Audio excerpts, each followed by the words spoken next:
En el año de 1922, en una Alemania que aún sangraba de la guerra, un hombre llamado F. Bellevue Murnau quiso hacer una película con una historia que no era suya, una historia que ya había sido contada en un libro, pero no le pidieron permiso. Y cuando los herederos del autor se enteraron, los juzgaron, la película fue prohibida. Se quemaron copias, se borró el nombre, pero en una caja olvidada, en un sótano de Berlín, quedó una copia. Y hoy, por primera vez en muchos años, la traemos de vuelta. No para asustar, para recordar. Jonathan Harker era un hombre sencillo, de esos que andan con maletín de cuero y zapatos bien lustrados. Lo mandaron a un lugar lejano, entre montañas que nunca terminan, para venderle una casa a un noble extranjero. Nadie quería ir. Los viejos del pueblo lo llamaban: no vayas, hijo, allá vive el que no duerme, el que no come, el que no tiene sombra. Pero Jonathan, como muchos de nosotros, pensó que eso era solo cuentos de abuelo. Cuando llegó, el castillo parecía un hueso de piedra roído por el tiempo, y en la ventana una figura, alta, delgada, como un palo que se ha vuelto vida. No le dio la mano, no habló, solo lo miró, y en sus ojos Jonathan vio lo que nunca había visto en nadie, el vacío de quien ya no pertenece a este mundo. El conde Orlok no era como los vampiros que se ven ahora. No llevaba capa negra, no tenía dientes largos como pinchos. Él era más viejo que eso, más antiguo. Era como el mal que se esconde en los bosques de Alta Verapaz cuando la luna está llena. No necesitaba morder, solo necesitaba estar cerca.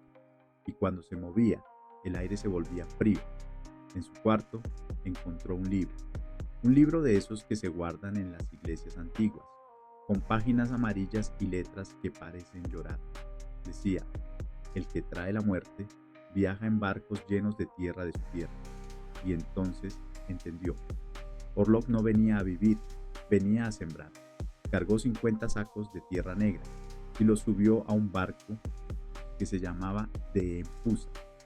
Nadie lo vio partir, pero sí lo vieron llegar, con los tripulantes muertos, con el viento callado, y con él en la proa mirando hacia el este, hacia Wisborne, hacia la casa de Ellen. La enfermedad llegó como el humo de una fogata que no se apaga. Primero los ratones, luego los perros, después los niños. La gente decía que era peste. Los médicos no sabían qué hacer.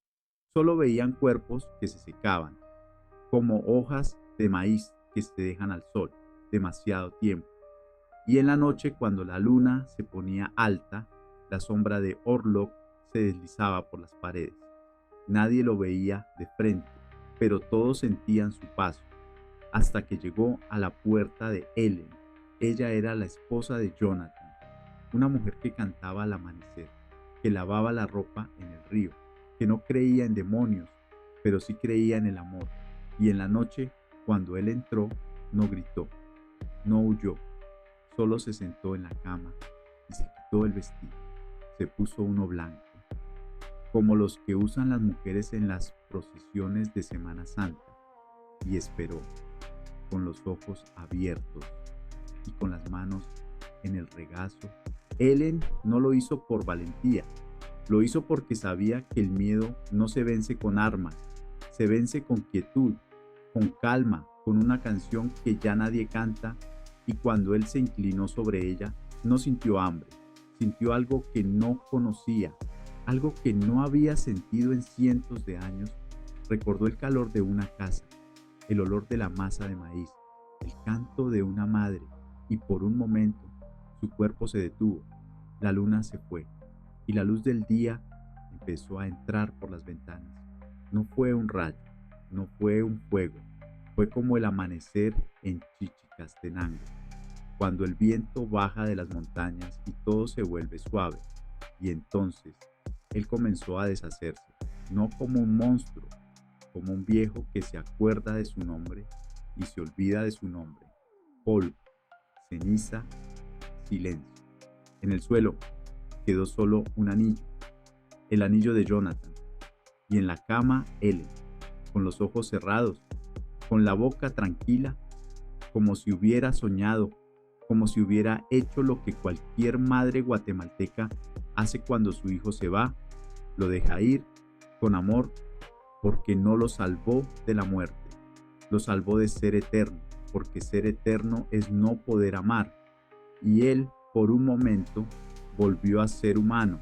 Esta película fue prohibida porque no mostraba un monstruo, mostraba un alma perdida, y eso asusta más que cualquier colmillo.